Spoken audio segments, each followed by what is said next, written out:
অসমতে সংখ্যালঘু কৰা হ'ব অসমীয়াক, সংখ্যাগুৰু জাতিত পৰিণত হ'ব বঙালী।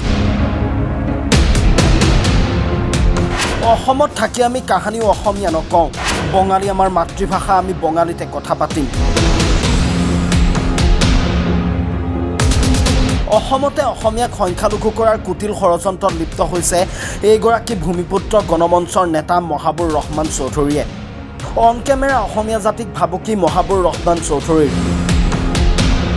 অসমীয়াক ভাবুকি দি মহাবুৰ ৰহমান চৌধুৰীয়ে কয় যে যদি লোকপিয়ল মতে আহোম যদি টাই আহোম হৈ যায়, বড়ো যদি বড়ো হৈ যায়, কাৰ্বি যদি কাৰ্বি হৈ যায়, আমি কি ভুল কৰিলোঁ যে অসমীয়া ক'বও লাগিব, শুনিবও লাগিব। বঙালী ক'লো বুলি আমি অপরাধী নাকি? 10 লাখের মতো মানুষ বড়োল্যান্ডে, তারা যদি বড় হয়ে যায়, তারা কার্বিরা যদি কার্বি হয়ে যায়, টিওরা যদি টিও হয়ে যায়, আহুমরা যদি টাই আহুম হয়ে যায়, তা আমরা কি অপরাধটা করলাম বাঙালিরা? আমরা তোমাদের আসামিজ বলতে হবে আর আমি আসামিজ হতে হবে?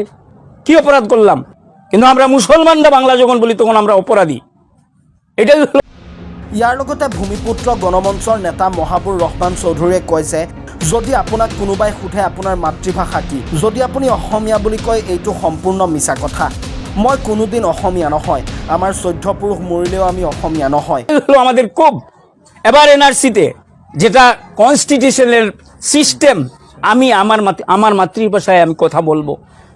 একটা কথা আছে, যখন বলবো এনআরসিতে আপনি বলবেন আমার মাতৃভাষাটা কি, যখনই আপনি বলবেন আসামিজ, এটা মিথ্যা কথা হলো না ভাই? আর আমি আগের থেকেই বলছি কোনোদিন আমি আসামিজ না।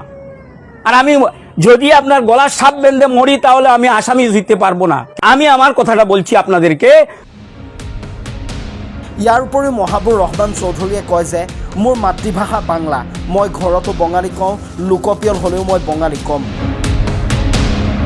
ইয়াৰ লগতে তেওঁ উল্লেখ কৰি কয় যে এইবাৰৰ লোকপিয়লে যদি আমাৰ ব্ৰহ্মপুত্ৰ পাৰৰ বঙালী সম্প্ৰদায়ৰ মানুহখিনিক বঙালী ঘোষণা কৰে, আপোনালোকে আমাক প্ৰশ্ন নকৰিব। আজকে যদি এইবার সেন্সাসে যদি আমাদের ব্রহ্মপুত্রের মানুষ যদি বাংলায় লিখে এনআরসিতে, যদি মাইনরিটিজ না হয় আসামিজরা, তা আমাদেরকে আপনারা প্রশ্ন করবেন। এতিয়া প্ৰশ্ন হয়, মহাবুৰ ৰহমান চৌধুৰীৰ এই দাবী মানি ল'বনে চৰকাৰে, সেয়া সময়ত হ'ব লক্ষণীয়। 10 লাখের মতো মানুষ বড়োল্যান্ডে, তারা যদি বড় হয়ে যায়, তারা কার্বিরা যদি কার্বি হয়ে যায়, টিওরা যদি টিও হয়ে যায়, আহুমরা যদি টাই আহুম হয়ে যায়, তা আমরা কি অপরাধটা করলাম বাঙালিরা? আমরা তোমাদের আসামিজ বলতে হবে আর আমি আসামিজ হতে হবে? কি অপরাধ করলাম? কিন্তু আমরা মুসলমানরা বাংলা যখন বলি তখন আমরা অপরাধী। এটাই হলো আমাদের খুব এবার এনআরসিতে যেটা কনস্টিটিউশনের সিস্টেম, আমি আমার মাতৃভাষায় আমি কথা বলবো। একটা কথা আছে, যখন বলবো এনআরসিতে আপনি বলবেন আমার মাতৃভাষাটা কি, যখনই আপনি বলবেন আসামিজ, এটা মিথ্যা কথা হলো না ভাই? আর আমি আগের থেকেই বলছি কোনোদিন আমি আসামিজ না। আর আমি যদি আপনার গলার সাপ বেঁধে মরি তাহলে আমি আসামিজ দিতে পারবো না। আমি আমার কথাটা বলছি আপনাদেরকে যে আমার ভাষা মাতৃভাষা বাংলা, আমি আমার ঘরেও বাংলা বলবো, এনআরসিতেও বাংলা বলবো। আজকে যদি এইবার সেন্সাসে যদি আমাদের ব্রহ্মপুত্রের মানুষ যদি বাংলায় লিখে এনআরসিতে, যদি মাইনরিটিজ না হয় আসামিজরা, তা আমাদেরকে আপনারা প্রশ্ন করবেন। এটি আমার অনুরোধ আমার মানুষের কাছে থাকবো যে সবাই বাংলা লেখেন, পরে দেখা যাবে কি হবে।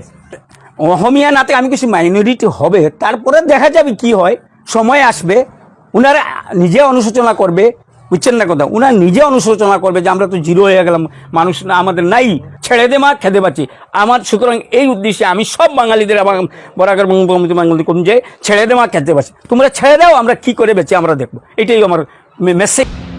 News desk, rising north east.